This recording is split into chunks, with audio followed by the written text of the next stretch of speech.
대체적으로 많은 사람들이 아무래도 분말 형태로 되어 있는 게 보관도 용이하고 먹기도 편하고 뭔가 효과도 더 많을 것 같다. 네.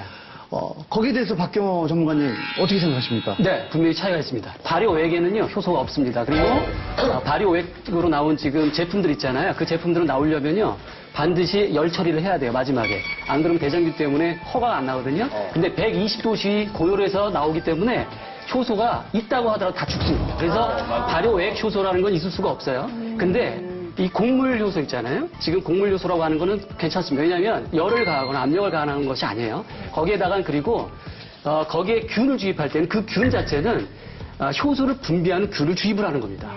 그 자체가. 그렇기 때문에 발효도 되고 또 소화를 도와줄 수 있는 소화 효소도 분비가 됩니다. 그렇기 때문에 가루 형태가 어떻게 보면 효소 제품으로서 의미가 있다고 볼 수가 있습니다. 가루는 그 신빙성이 있는 거네요, 네, 그래서. 신빙성 있습니다. 아니, 그런데 가루가 볶는 거 아니에요?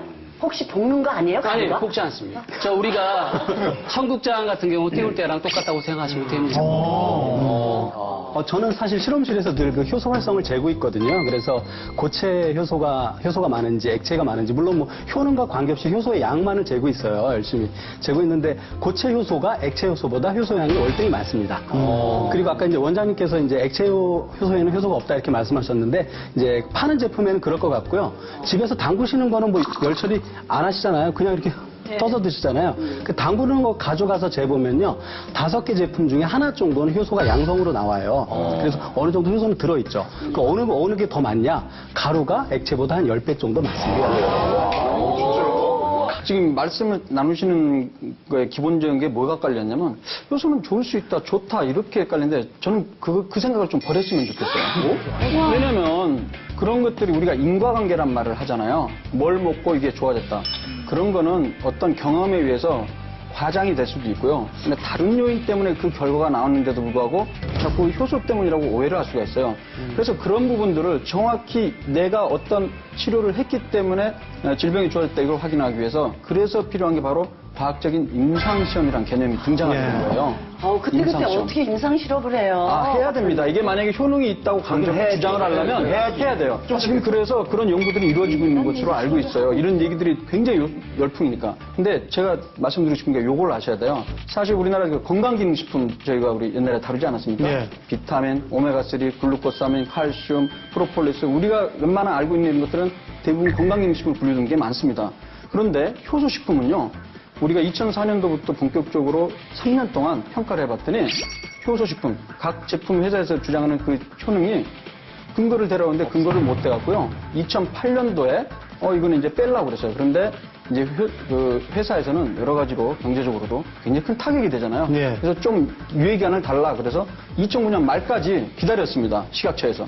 그러나 그 효소식품들이 아까 말씀드렸던 여러 가지 건강에 좋다는 효능에 대한 논문을 입증을 못 해갖고 결국 2010년도에 제외가 됐기 때문에 현재 효소식품들은 건강기능식품에도 들어가 있지 않는 알겠습니다.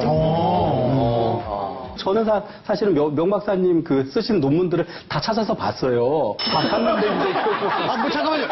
공격하기 위해서 미리 잘 찾아본 거예요.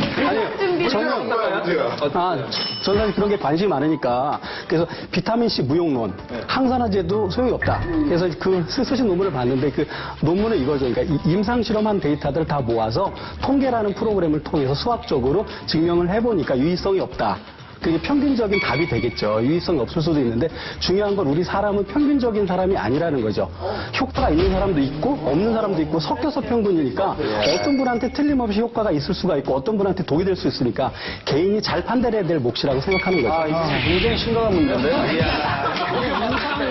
이거 굉장히 심각한 문제인데요. 우리 임상의사와 열바상의 입장에서는요. 우리가 임상시험을 했을 때 위약을 줘도 어떤 그룹은 혈압이 떨어질 수도 있어요. 그러나 현재 우리가 의학에서 이 약을 처방하는 근거는 그런 위약의 효과보다 훨씬 좋아야지 약으로서 승인을 할 수가 있습니다. 물론 그런 연구가 안 돼 있기 때문에 효소가 의약품으로 인정을 안 받는 거겠죠.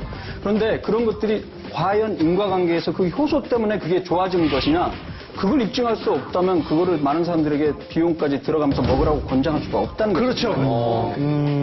저는 그러니까 효소보다는 발효 쪽에 좀 더 관심을 갖고 말씀을 드리고 싶은 건데 우리가 유산균 있지 않습니까? 유산균 같은 경우 분명히 먹으면 유산균도 위산에 의해서 죽어요. 그렇죠. 그리고 유산균도 열이 약하기 유산균이 때문에 장에 좋다는 거 아니에요? 그렇죠. 그런데 분명히 우리가 유산균을 먹잖아요. 발효를 해서. 코팅을 안 했다 하더라도 먹으면 분명히 장에서 작용을 합니다. 그죠? 그래서 그걸 연구해 보니까 죽은 유산균조차도 장 내에서 유익균들이 그걸 먹이로 먹으면서 자기가 활용을 하더라. 그래서 좋다라고 하는 발표가 있었는데 그렇다면 어찌 됐든 우리가 완전히 과학적으로 검증된 건 아니지만 그렇게 우리가 뭐 효소가 됐든 유산균이 됐든 위에 약하고 열에 약하지만 어쨌든 살아서 가든 죽어서 가든 장내에서 작용을 하니까 우리도 효과를 느끼는 거 아니겠습니까? 그러니까 그런 측면에서 보면 조금 더 연구가 진행돼야 된다고 생각을 하는 것이지. 예, 그걸 그냥 무조건적으로 극단적으로 이건 아니다라고 얘기하는 건 제가 볼 땐 좀 아닌 것 같아요. 알겠습니다. 그러고 보니까